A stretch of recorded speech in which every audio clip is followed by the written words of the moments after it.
Satnam. Hi Astro friends and family. My name is Karine. I'm a Kundalini yoga teacher and also astrologer, and I work on Lada's channel. And today we are going to talk about career and money for 12 signs in 2023. And remember, this is a general reading, so everyone has a different chart. So if you want a specific one for yourself, you can check the link below and you can find the information how to book reading with me.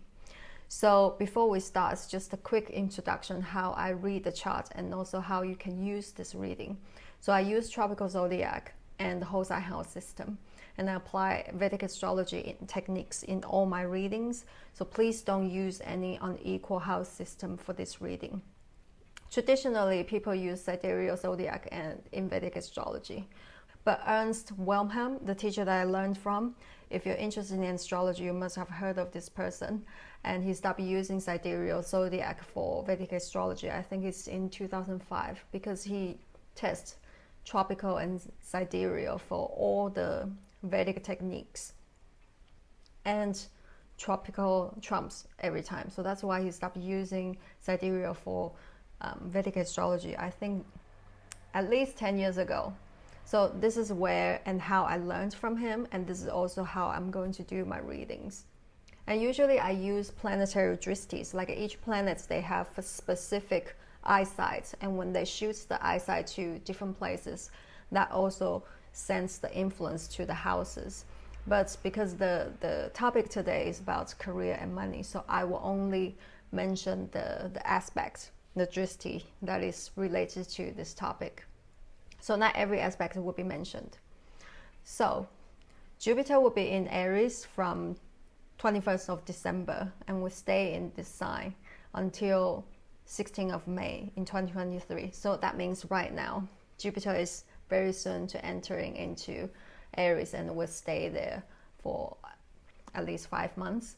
And then Jupiter will enter Taurus from 17th of May, and then we will stay there for a year. So until 25th of May 2024. And Saturn will enter in Pisces on 7th of March and will stay there until 13th of February 2026. So almost 3 years time. But in between, Saturn will enter into Aries for a brief time and then will go back to Pisces. So approximately 3 years time. And so this reading is good if you look at from your rising sign as well as your moon sign. In Vedic astrology, apart from the birth chart, they also have this moon chart. So it means that we read everything from the moon's perspective, moon's placements. So your moon signs become your ascendant, your first house.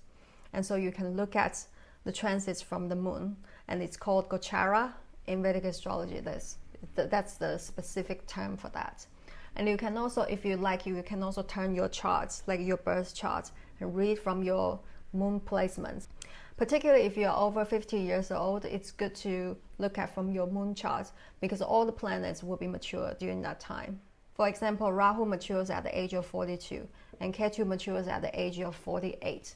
So all the planets and the 2 points, they will be mature.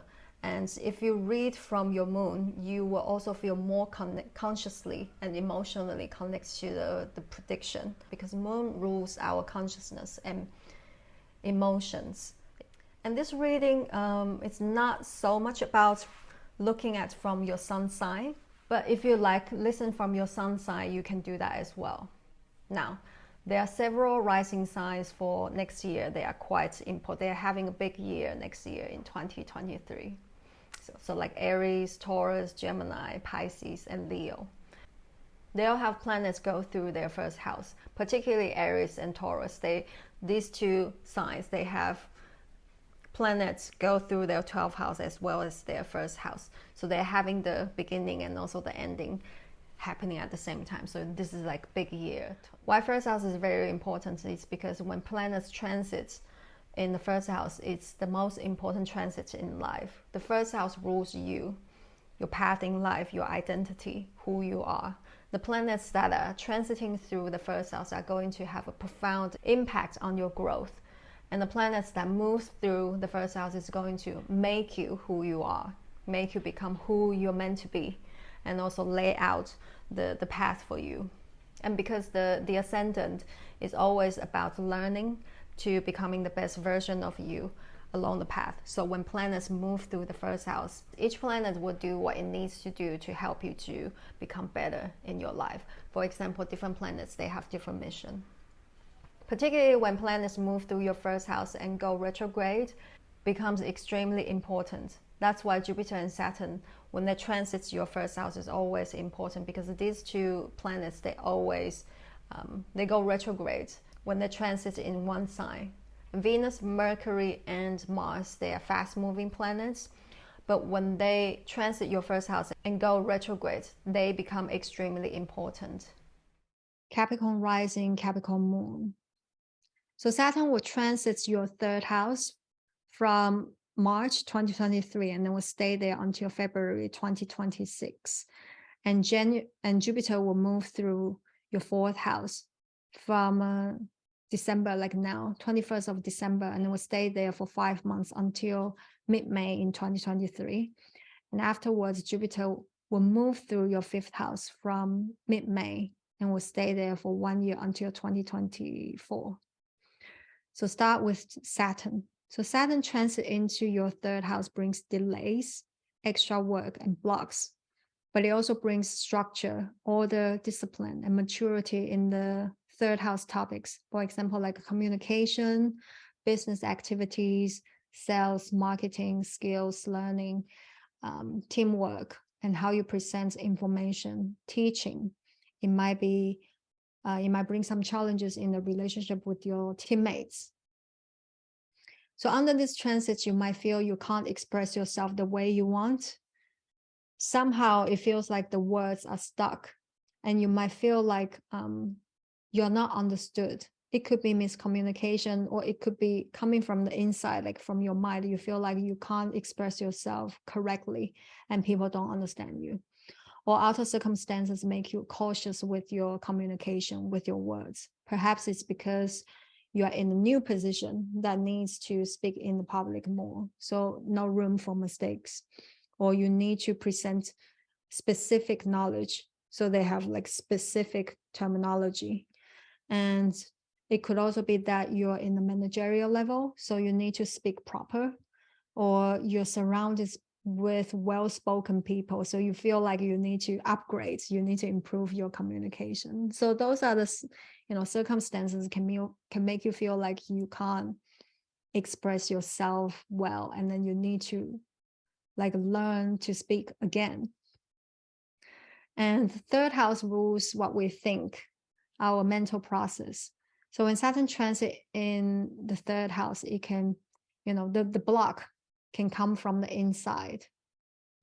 Saturn can bring some negativity and also some blockages into your thoughts. So you feel like you can't do this, you can't do that. And there might be more doubts and fears. And there's also a tendency for you to be too hard on yourself. So pay attention to that. And if you're in the professional fields that are related to teaching, training, presenting information, speaking, writing, documenting, emailing, or paperwork, or media communication, sales, or any kind of job that requires communication, you will feel the challenge the most, especially in the beginning of the transit. And Saturn is the significator of work and responsibilities. Third house rules teamwork, teammates. So Saturn can bring some challenges, obstacles, and tests to your relationship with your teammates. And you might need to take on more responsibilities for your teammates. For example, perhaps your teammates are dealing with some kind of trouble, so they need your support, or some last-minute changes. So you need to reschedule and rearrange things, or situations where you need to cover their work. You could be working with team members that are more rigid-minded or narrow-minded during this transit as well. During this transits, there can be more like long, dragging process in publishing or media communication. There will also be more long and delayed meetings, like messaging, emailing, reporting, writing. For example, if you're writing a book, writing reports, writing business presentations, and so on, it takes longer time. And the administrative process is long and slow. especially if you have some kind of work that needs to go through that process. And if you are planning conference or seminars or workshops, it can also take a longer time to plan and schedule. When Saturn moves through the third house, it requires more patience, perseverance, and extra work in those areas. It's a good time if you want commit to mastering some skills, because third house is to do with the mental process. So any information, any training, any skill that you want to take that's more systematic, requires more mental work, it's actually quite suitable. And third house rules the mind, what we think every day. And Saturn is a difficult planet, and it has this cold, depressing effect. So Capricorn might be prone to negative thinking and during this transit, especially Capricorn rising are naturally, quite cautious and have more doubts and fears. So when Saturn transit in the third house, it can amplify this trait. So it's very important for you to watch your thoughts, watch your mind. Try not to be so hard on yourself, and surround yourself with uplifting information and uplifting people. And if you have any practice that can uplift your spirit, it's good. Now, Jupiter will move through your fourth house from December this year, 21st of December, 2022, and it will stay there until mid-May 2023, so 5 months time.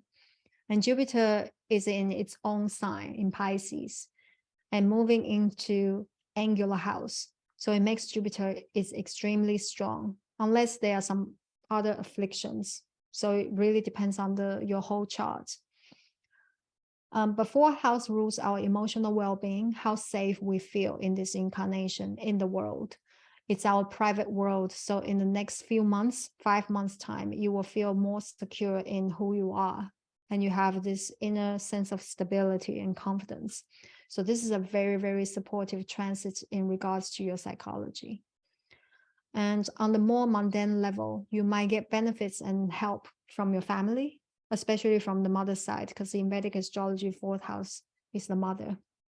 You might inherit some property, land, or garden, or some kind of wealth during this transit. So good things can also happen to your family or to your parents, especially your mother. And Jupiter can also bring some luck, expansion, positive developments to the family, to the life of your family. It can also bring some luck and blessings to your place of living, your domestic environment. And homeland is actually treating you well during this transit. So if you're doing business in your homeland, or if you're doing business with people from your home country, it can be very supportive. Or simply just stay in your homeland during this transit is very nurturing. Fourth house also rules house, property, garden, home, cars, like vehicles. And Jupiter can also bring luck, expansion in those areas. So if you're looking for a house, you'll be able to find a place that you're happy with. And if you're a landlord, you are able to find a good tenants and receive good rent. And Jupiter brings expansion and growth. When it comes to the fourth house, it can also mean growth of home, growth of family. For example, buying a bigger house, buying a new house, new property, buying a bigger car, fancier car, or upgrading your vehicles. And it can also mean the expansion of your family, like someone gets married during this transit or have a baby during this transit. So for example, my partner, he has Jupiter transit in his fourth house earlier this year, 2022. So his niece got married recently while Jupiter is transiting his fourth house. So expansion of his family. And my partner is also a landlord. So his house is just being upgraded so he can rent out at a better price. So things like this, you can expect some kind of blessings in fourth house matters. And if you're a professional field that's related to real estate, property, or home-related business, home-related careers, or if you have your business based in your home or you work from home, this transit can be very supportive for you.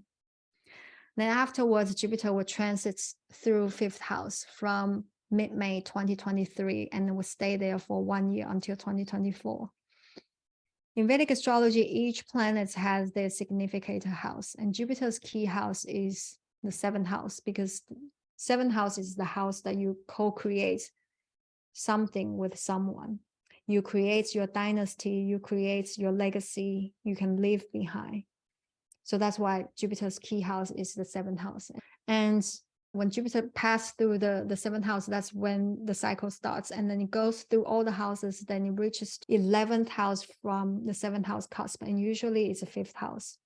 So for Capricorn rising, if you're having your Jupiter transit in the 5th house, 11 from the 7, it's usually the reward position. Because in Vedic astrology, this is a very unique technique.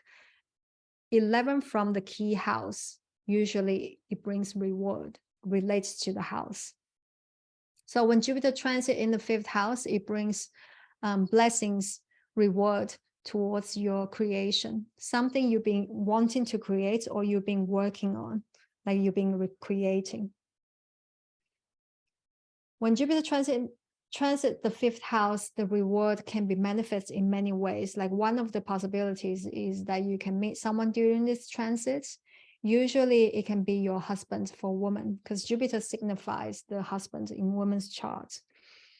And if you do meet someone during this transit, chances are this person is going to be more significant because they are going to be part of the legacy, the empire that you want to create and leave behind. And oftentimes you create children together, but it can also be that two people coming together as a power couple and creating something long lasting. So for example, I actually met my partner when Jupiter transits my 5th house. So yeah, for Capricorn rising, you might meet someone that, you know, this person might be very important, being part of the creation. And the reward period of Jupiter's cycle only happens like once every 12 years. So when Jupiter transits in the 5th house, that happens only once every 12 years. And for Capricorn rising, this will last for a year. So really enjoy it. And other things about Jupiter transit in the 5th house is that 5th house rules our creative intelligence. And you will feel more free and confident in your creative expression. You become more creative with your ideas, your creation, even your ability to solve problems. Because when we're human beings in this lifetime is to create, whether you're creating babies, creating food, or thinking outside of the box to create solutions for problems, we're always using our creativity. So you will be more creative during this transit. But because Saturn transit in the third house is also looking at the 5th house, it's also sending the influence to the 5th house. And it can bring some delays, challenges, or obstacles in your creative process, in your creative expression as well. And 5th house also rules fun and pleasure in life. But because, like I said, Saturn transit in the 3rd house is also shooting the influence to the 5th house. So there might be more work, more responsibilities, and less fun, less social life. Particularly if you work in education, celebrity circles, politicians or political circles, fashion, or any creative related fields, art, performance, you will feel there's some delay, obstacles. Okay, so that was a brief review about your career and money in the upcoming year. I wish you a year of abundance, support, love, wisdom, and guidance. And if you need a personal reading, you can find the information in the link below. Thank you.